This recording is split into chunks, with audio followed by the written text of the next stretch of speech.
সম্পদ দান করে নাই, ঈমানের মতো দামি সম্পদ আল্লাহ তাআলা যাকে দান করে নাই, সে মৃত্যুর পরে জান্নাতে যাবে তো অনেক দূরের কথা, জান্নাতের ঘ্রাণও পাবে না। আল্লাহ তাআলা তাকে সদা সর্বদা জাহান্নামের অধিবাসী রাখবে। এই জন্য ঈমানের দাম অনেক বেশি, ঈমানের মূল্যায়ন অনেক বেশি। ঈমান নামক সম্পদ খুব দামি সম্পদ। এই জন্য যারা ঈমানদার তারা ঈমান আর ঈমানিত্ব টিকিয়ে থাকার দরকার আছে না নাই? হযরত ওমর রাদিয়াল্লাহু তাআলা আনহুর জামানায়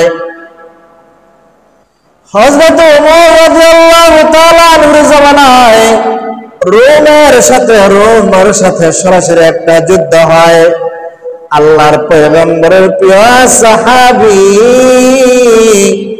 হযরত আব্দুল্লাহ ইবনে হুযায়ফা রাদিয়াল্লাহু তাআলা আনহু ওই যুদ্ধের ময়দানের সেনাপতি ছিলেন, যুদ্ধের ময়দানের কমান্ডার ছিলেন, যুদ্ধের ময়দানের প্রধান ছিলেন, যুদ্ধের ময়দানের আমির ছিলেন।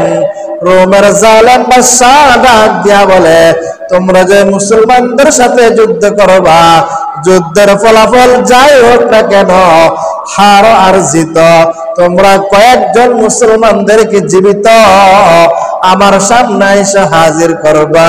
যুদ্ধ লাগছে, যুদ্ধের ফলাফল যা হবার তো হয়েছে।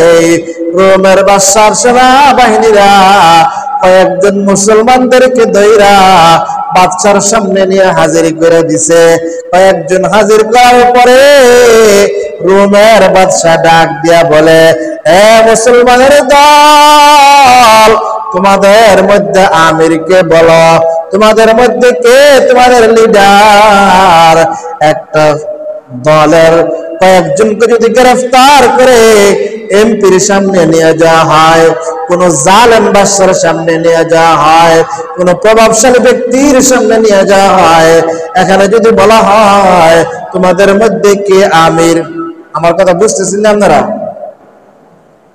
তোমাদের মধ্যে কে আমির, তোমাদের মধ্যে কে সেনাপতি, তোমাদের মধ্যে কে কমান্ডার, তোমাদের দলের আমির কে?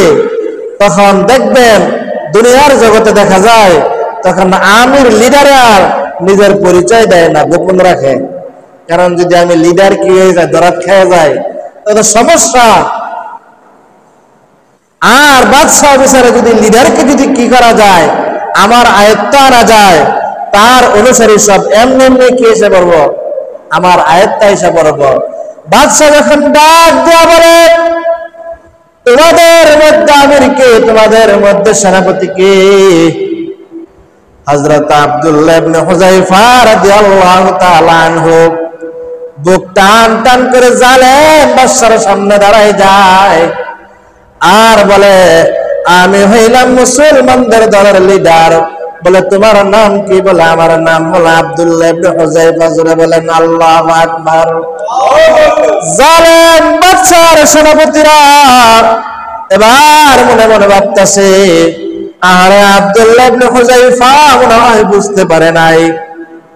যদি জালেম বাদশার ব্যাপারে জানতো উনি কত ডেঞ্জারাস, কত মারাত্মক, কত কঠিন, তাহলে নিজের পরিচয় দিত না, নিজের পরিচয়টা একটু গোপন রাখত। আব্দুল্লাহ ইবনে হুযায়ফা রাদিয়াল্লাহু তাআলা আনহু বুক টান করে বাদশার সামনে দাঁড়ায় গেছে। বলে, তোমার নাম কি? বলে, আমার নাম হলো আব্দুল্লাহ ইবনে হুযায়ফা। জোরে বলেন আল্লাহু আকবার।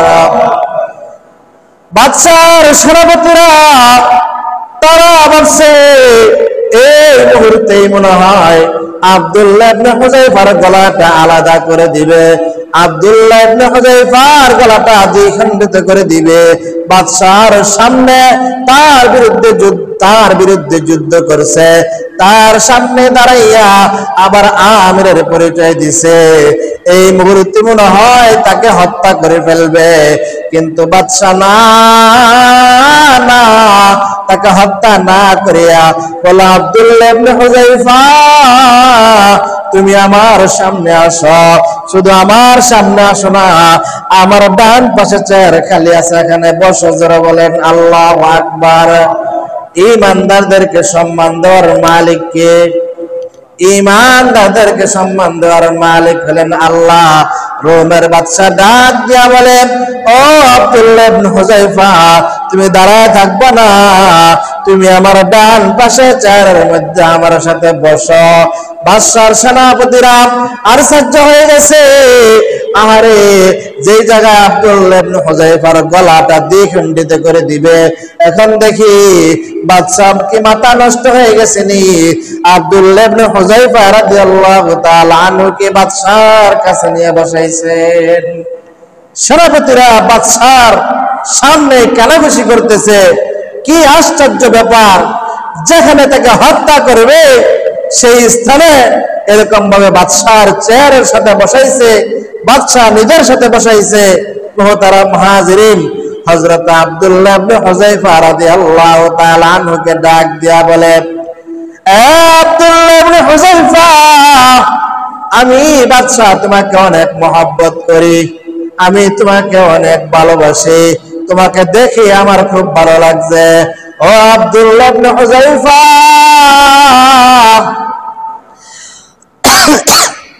আমরা চাই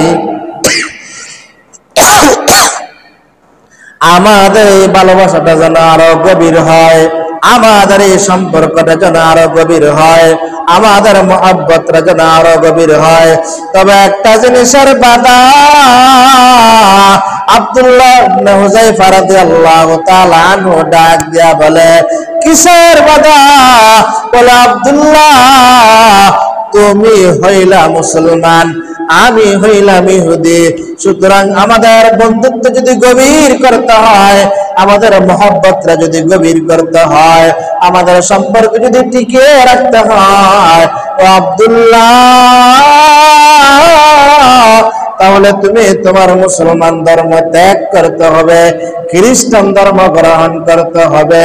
ও আব্দুল্লাহ, তুমি যদি তোমার ধর্ম গ্রহণ করো, তোমার ধর্ম ত্যাগ করে আমাদের খ্রিস্টান ধর্ম গ্রহণ করা, তাহলে এই মুহূর্তে তোমাকে আমি আমার বুকের মধ্যে নিয়ে নেব, তোমাকে সহ সমস্ত কয়েদীদেরকে আমি বাদশা মুক্ত করে দিব। জোরে বলেন আল্লাহু আকবার। এই কথা শুনিয়া হযরত আব্দুল্লাহ ইবনে হুযায়ফা রাদিয়াল্লাহু তাআলা আনহু কোনো জবাব দেয় না। বাদশা নামদার ডাক দিয়া বলে, ও আব্দুল্লাহ ইবনে হুযায়ফা, আমি জানি ইসলাম ধর্ম ত্যাগ করার পরে, ইহুদি ধর্ম গ্রহণ করার পরে তোমার বাড়িতে তোমাকে জায়গা দেওয়া হবে না, তোমার পরিবার তোমাকে গ্রহণ করবে না, তোমার পার্শ্ববর্তীরা তোমাকে গ্রহণ করবে না, মানুষ তোমাকে মন্দ বলবে। সেই জায়গাটা আমি পরিষ্কার করে দিতে চাই। আমার একমাত্র কন্যা রোমের সবচাইতে সুন্দরী মেয়েটা, আমার এই মেয়েটা তোমার সাথে বিবাহ দিতে চাই। বিবাহের দিন রোম সাম্রাজ্যের অর্ধেক তোমার নামে লেখা দিব, আমার মৃত্যুর পরে পুরা রোম সাম্রাজ্যের যত বাদশাহী আর ধন সম্পদ আছে সবকিছু তোমার নামে লেখা দিব। জোরে বলেন না আল্লাহু আকবার। আব্দুল্লাহ ইবনে হুযায়ফা রাদিয়াল্লাহু তাআলা আনহুকে রোমের বাদশা ডাক দিয়া বলে, তোমার ধর্ম ত্যাগ করার পরে আমার মেয়েকে তোমার সাথে বিবাহ দিব। শুধু তাই নয়, আমার অর্ধেক সম্পত্তি তোমার নামে লেখা দিব। তৎকালীন সময়ে এখনকার ভারত উপমহাদেশের চাইতে 100 গুণ বেশি বড় ছিল রোম পারস্য। এরকম ভাবে ডাক দিয়া বলে, তুমি পুরা রোমের মালিক হইয়া যাইবা। মুহতারাম হাজিরিন, আব্দুল্লাহ ইবনে হুযায়ফা রাদিয়াল্লাহু তাআলা আনহু এক সেকেন্ড দেরি করে নাই, সাথে সাথে বাদশাকে ডাক দিয়া বলে, রোমের কুকুর, তুমি ভাবছ এই সামান্য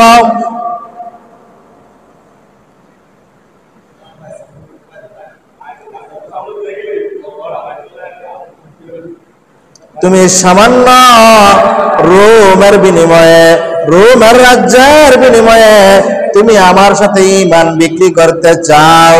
আল্লাহর কসম, আল্লাযী নাফসি বিয়াদিহি, ওই সত্তার কসম যার হাতে আমার জীবন আর মরণ, আমাকে যদি সারা দুনিয়ার মালিক বানায় দেওয়া হয়, সারা দুনিয়ার রাজত্ব আমার হাতে তুলে ধরা হয়, আমি আমার ঈমান বিক্রি করব না।